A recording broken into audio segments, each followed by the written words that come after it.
చంద్రబోస్ రచించిన నాటు నాటు పాటకు ఆస్కార్ అవార్డు దక్కడంతో ముఖ్యంగా భూపాలపల్లి జిల్లా చిట్యాల మండలం చల్లగరిగలో ఆనందోత్సవాలు వెల్లివిరిశాయి.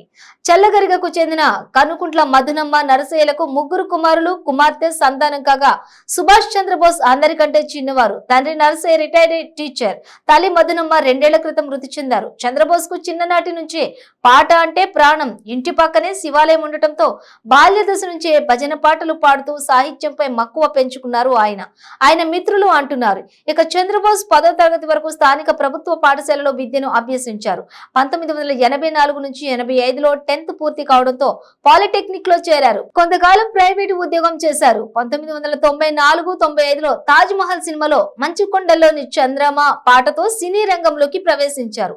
నేనున్నాను సినిమాలో మౌనంగానే ఎదగమని, చీకటితో వెలిగే చెప్పెను అనే 2 పాటలకు నంది అవార్డులు అందుకున్నారు. ఆ తర్వాత గేయ రచనలకు మరెన్నో పురస్కారాలు స్వీకరించారు.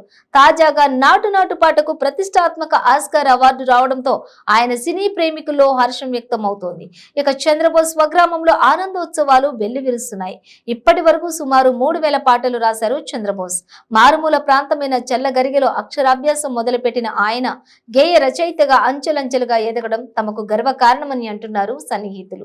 చంద్రబోస్ పాటకు ఆస్కార్ అవార్డు లభించడంతో ఉమ్మడి ఓరుగల్లు వ్యాప్తంగా సినీ ప్రేమికులు సంబరాలు చేసుకున్నారు.